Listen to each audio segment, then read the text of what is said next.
typical day dawns with too much to do and too little time to do it. 5 a.m., you push the snooze button in your sleep and wake up 45 minutes later, so you have to rush to get ready. 6 a.m., you rush out the door, get stuck in traffic, and walk in late to seminary, only to realize you forgot your scriptures at home, so you have to borrow the used pair from the back shelf. A couple of hours later, you finally stagger into chemistry, tired and hungry, and it's only 8 in the morning. Needless to say, the day continues downhill from there. We often spend much of our time rushing here or there and doing this or that. Never is there really any slow point. We wake early, and as soon as we do, we are bombarded with a variety of time-consuming activities, some worth our time and others less so, that occupy us until late in the evening when we fall into bed, drained completely of all body and mind power. There we either sleep restlessly due to the unnatural sleep patterns, or lie like the dead, grateful for any sleep at all. Both options do not reduce the stress or make our demanding lives any easier. They in fact do much the opposite, instead leaving us frazzled and reaching for the stress reliever pills, caffeine patch, and that box of chocolate donuts. Certainly, our bodies and minds were not meant to be abused the way we are when we overload them and leave them no way to recuperate. Is there a way to calm the busy hands that diligently hammer and seal our own coffin? Is it possible to find peace in the chaos? This is the question that billions of exhausted people around the world are asking, but the clear answer evades them, or so they think.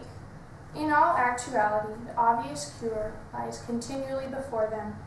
However, in their pride and unwillingness to change, the world scoffs and demands instead the quest for the fountain of youth. Such a quest would certainly be heroic and interesting, however, there remains one problem. The fountain of youth does not exist. The complex solutions we seek do not work.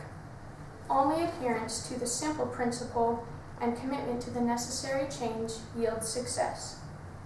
In regards to the world's search for peace in the noise of life, the simple solution is to 1. Get more sleep, and 2. Take time to meditate. Through these tools, all will find increased satisfaction in their pursuits, renewed mental and physical health, and deep peace and joy in the face of stress. Many things have changed over the last 200 years, and Benjamin Franklin's saying did not escape unscathed. Today it is said, early to rise and early to bed makes a man healthy but socially dead. As homeschoolers, we've already been threatened with this, so I don't think that's really a problem. Adjusting your schedule to get enough sleep can be difficult, but the results of not doing so results in serious problems. How many hours of sleep do you need? As teenagers, we need 8.5 to 10 hours of sleep, and as adults, we need 7.5 to 9 hours of sleep. If we do not get this, the effects are very noticeable.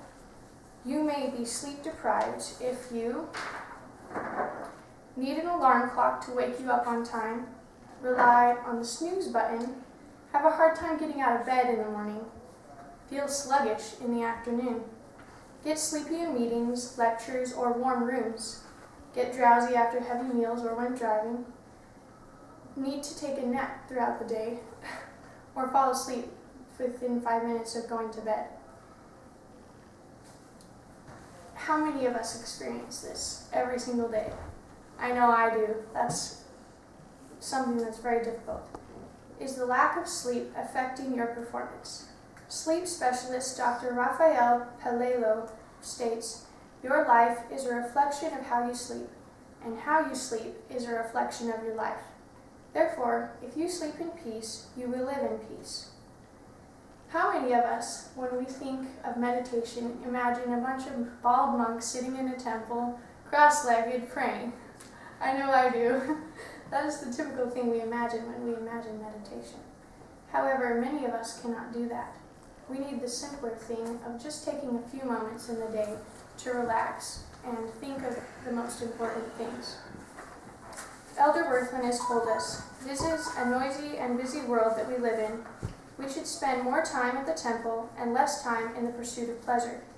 We should lower the noise level in our homes so that the noise of the world will not overpower the voice of the still small voice. The demands of the world around us are huge as we continue through life, they grow. Depriving ourselves of the rest, peace, and focus that we need is just sending us to an early grave. Take time to reevaluate your priorities. Get enough sleep and get at peace with the world around you and your life. I promise that the results will be quite contrary to what we typically suppose. The energy, power, peace, strength, and understanding that result from simple living is endless.